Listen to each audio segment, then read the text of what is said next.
একটা ঘটনা বলবো আজকে। এখান থেকে তোমরা যদি শিখার হয় শিখবা, না হলে নাই। কারণ মানুষ তার যে জন্মগত স্বভাব, কোরআন বলেছে, আল্লাহ বলেছে নিশ্চয়ই ইন্নাল ইনসানা খুলিকা হালুয়ান, নিশ্চয়ই আমি কি মানুষকে সৃষ্টি করেছি অস্থির চিত্ত দিয়ে। আল্লাহ বলেছেন নিশ্চয়ই আমি মানুষকে সৃষ্টি করেছি লোভ দিয়ে।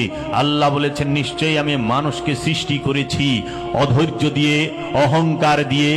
মানুষ জন্মগত লোভী, মানুষ জন্মগত অহংকারী, মানুষ জন্মগত ভাবে অকৃতজ্ঞ, মানুষ জন্মগত ভাবে জালিম, মানুষ জন্মগত ভাবে গাফিল, মানুষ জন্মগত ভাবেই সে অত্যাচারী। এখন এই মানুষের যত গুণ আল্লাহ কোরআনে বলছে, প্রত্যেকটা গুণ খারাপ গুণ। আর আল্লাহ বলছেন আদম সম্পর্কে, আল্লাহ বলছেন আমি আদমকে সৃষ্টি করেছি আমার নিজ হাতে, আমার নিজ হাতে আমি আদমকে সৃষ্টি করেছি। আল্লাহ কোরআনে বলেছেন, আল্লাহর হাবিব হাদিসে বলেছেন খালাকাল্লাহু আদামা আলা সূরাতিহি, আল্লাহ আদমকে তার নিজ সূরতে তৈরি করেছেন, মানুষকে নয়।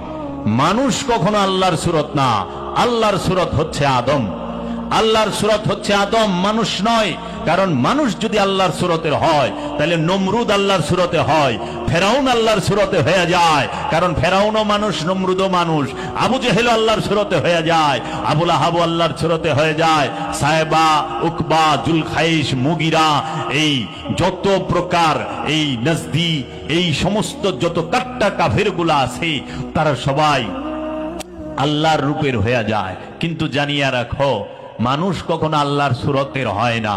আল্লাহর সূরত হচ্ছে আদম, আল্লাহর সূরত হচ্ছে সমস্ত নবীগণ, আল্লাহর সূরত হচ্ছে সমস্ত রাসূলগণ, আল্লাহর সূরত হচ্ছে সমস্ত ওলিয়ে কামেলগণ। তোমরা একটু গৌর ভাবে তাকায়া দেখবা আল্লাহর ওলির দিকে, যে মানুষের সূরতের সাথে আল্লাহর ওলিদের সূরতের মিল আছে কি নাই। জাহিরি ভাবেও পাইবা না। যত ওলি আল্লাহ আছে তাদের চেহারাটাই যেন কেমন অসাধারণ, অপরূপ, অসম্ভব সুন্দর। সেটি কার? আল্লাহর ওলি। এর জন্য আদমকে সেজদা করা ফরজ, আল্লাহর হুকুম। মানুষকে সেজদা করা হারাম, আল্লাহর নিষেধ। মানুষকে সেজদা করার কথা কোরআনে কোথাও নাই। আর আদমকে সেজদা করার হুকুম আল্লাহ সর্বপ্রথম, যদি এই সৃষ্টি জগতে এবং লা মাকানের এই তৌহিদ রাজ্যের মধ্যে সর্বপ্রথম আল্লাহ যদি কোনো হুকুম করে থাকেন, সেই হুকুমটি হচ্ছে উসজুদু লিআদামা, আদমকে সেজদা করো। যারা আদমকে সেজদা করে না তাহারা ইবলিশ, যারা আদমকে সেজদা করে না তাহারাই শয়তান, যাহারা আদমকে সেজদা করে না তাহারাই মারদুদ, যাহারা আদমকে সেজদা করে না তারা ইবলিশ,